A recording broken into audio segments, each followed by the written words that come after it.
আজকে আমি আপনাদের সঙ্গে শেয়ার করতে চলে এসেছি মোচার ঘন্টের রেসিপি। আমি আজকে এই মোচার ঘন্টটা বানাবো সম্পূর্ণ নিরামিষ এবং একদম সাবেকি পদ্ধতিতে। অতিরিক্ত তেল মশলা আমি এতে ব্যবহার করব না, যতটুকুন লাগে ঠিক ততটুকুনি আমি এর মধ্যে ব্যবহার করব। এটি আমার মায়ের কাছে শেখা মোচার ঘন্টের রেসিপি। তাহলে চলুন দেখে নেওয়া যাক। নমস্কার, আমি জয়িতা আর আপনারা দেখছেন জয়িতার পাকশালা। মোচার ঘন্ট বানানোর জন্য এখানে প্রথমে আমি একটা বড় সাইজের মোচা নিয়ে নিয়েছি। মোচাটার আমি ওপরের খোসাগুলো ছাড়িয়ে ভেতরের ফুলগুলোকে প্রথমে কিছুটা বার করে নিয়ে তারপর একটা একটা করে আমি মোচার ভেতরের যে শক্ত কাঠিটা আর ওপরে যে ফুলের পাপড়ির মতো অংশটা থাকে সেগুলোকে বার করে নিচ্ছি। সমস্ত মোচাটাকে আমি এইরকমভাবে প্রথমে বেছে পরিষ্কার করে নিয়েছি, আর লাস্টে একদম যে ছোট হয়ে যায় যখন মোচাটা, ওইটাকে আমি সম্পূর্ণ কুচিয়ে নিয়েছি। সমস্ত মোচাটাকে কুচিয়ে আমি কিছুক্ষণ জলের মধ্যে রেখে দিয়েছিলাম যাতে মোচাটা কালো না হয়ে যায়। তারপর সম্পূর্ণ মোচাটাকে আমি খুব ভালো করে ধুয়ে নিয়েছি। এবার আমি মোচাটাকে সেদ্ধ করে নেব। তার জন্য একটা প্রেসার কুকারের মধ্যে পরিমাণ মতো জল দিয়ে তাতে নুন আর হলুদ দিয়ে দিয়েছি। এবার নুন আর হলুদ দেওয়া জলের মধ্যে আমি ধুয়ে নেওয়া মোচাগুলোকে দিয়ে দিয়েছি। সমস্ত মোচাগুলো জলের মধ্যে দিয়ে তারপর আমি ওর মধ্যে দিয়ে দিয়েছি বেশ কিছুটা পরিমাণ ভেজানো ছোলা। এই মোচা আর ছোলা আমি প্রেসার কুকারে দিয়ে একসঙ্গে 2 থেকে 3টে সিটি দিয়ে আমি ভালো মতো সেদ্ধ করে নিয়েছি। দেখুন, মোচাটা আমি 3টে সিটি দিয়ে সেদ্ধ করে নিয়েছি। মোচাটা কিন্তু বেশ সুন্দরভাবে সেদ্ধ হয়ে গেছে। এবার প্রেসার কুকারের মধ্যে যে জলটা রয়েছে সেই জলটাকে আমি ছেঁকে বাদ দিয়ে দিয়েছি। এবার আমি রান্নাটা শুরু করব বলে গ্যাসে আমি কড়াই বসিয়ে তাতে দিয়ে দিয়েছি ঘি।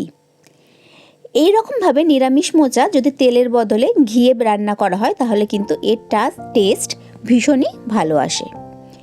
ঘিটা ভালো করে গরম করে নিয়ে ফোড়নে দিয়েছি 1/2 চামচ জিরে, 2টো তেজপাতা আর দিয়েছি গোটা গরম মশলা, এলাচ, লবঙ্গ, দারচিনি।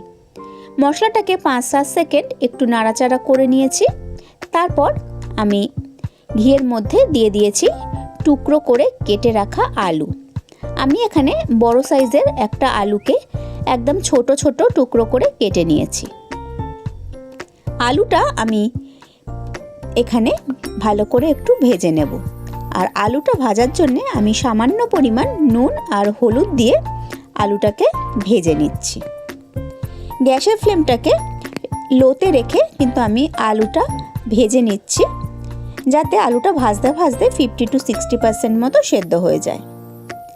ভালো মতো আলুটা ভাজা হয়ে গেলে এবার আমি এর মধ্যে দিয়ে দিয়েছি 2 চামচ পরিমাণ আদা, কাঁচা লঙ্কা আর জিরে বাটা, আর তার সঙ্গে আমি দিয়ে দিয়েছি একটা মিডিয়াম সাইজের টমেটো কুচো। সমস্ত কিছু দিয়ে গ্যাসের ফ্লেমটা লো টু মিডিয়ামে রেখে সামান্য নুন আর হলুদ দিয়ে আমি আলুগুলোর সঙ্গে মশলাটাকে খুব ভালো করে কষিয়ে নিচ্ছি যতক্ষণ টমেটোটা খুব ভালো মতো গলে না যায় আর আদার কাঁচা গন্ধটা চলে না যায়।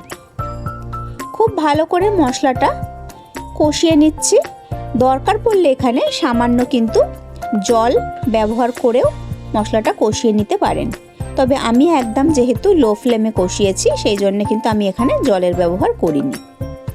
মশলাটা মোটামুটি একটু কষা হয়ে গেলে আমি এর মধ্যে দিয়ে দিয়েছি 1 টেবিল চামচ চিনি, আর আমি এখানে দিয়েছি বেশ কিছুটা পরিমাণ কোরানো নারকেল। সমস্ত কিছু একসঙ্গে দিয়ে আমি খুব ভালো করে আরও 2-3 মিনিট সময় মশলাটাকে কষিয়ে নিয়েছি। মশলাটা খুব ভালো করে কষানো হয়ে গেলে এবার সেদ্ধ করে জল ঝরিয়ে নেওয়া মোচাটা আমি এর মধ্যে দিয়ে দিয়েছি, আর আমি এরপরে এর মধ্যে দিয়েছি পরিমাণ মতো নুন। আমি যেহেতু প্রথমেও নুন দিয়েছিলাম আর মোচাটাও আমি নুন দিয়ে সেদ্ধ করেছিলাম, সেই জন্যে আমি কিন্তু প্রথমের দিকে একটু কম নুনের ব্যবহার করেছিলাম। পরে আমি একটু চেক করে দেখে নিয়েছিলাম এখানে আরও একটু নুনের প্রয়োজন, সেই জন্য কিন্তু আমি আরও কিছুটা নুনের ব্যবহার করেছি। নুন দিয়ে এবার সমস্ত মশলার সঙ্গে মোচাটাকে আমি খুব ভালো মতো কষিয়ে নিচ্ছি।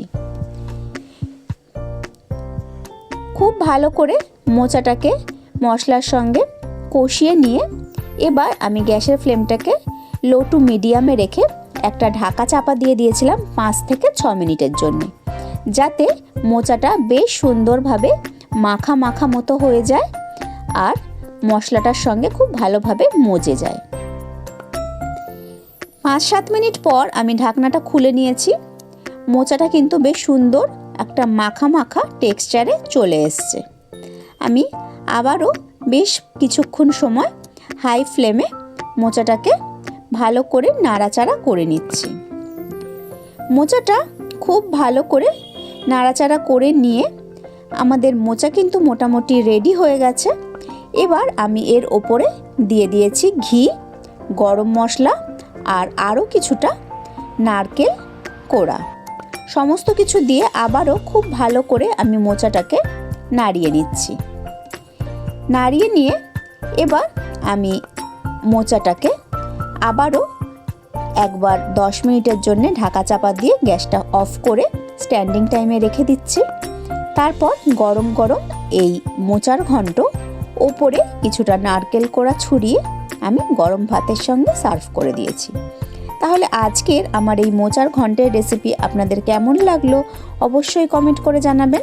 আমি আবার হাজির হয়ে যাব কোনো নতুন রেসিপি নিয়ে। ধন্যবাদ।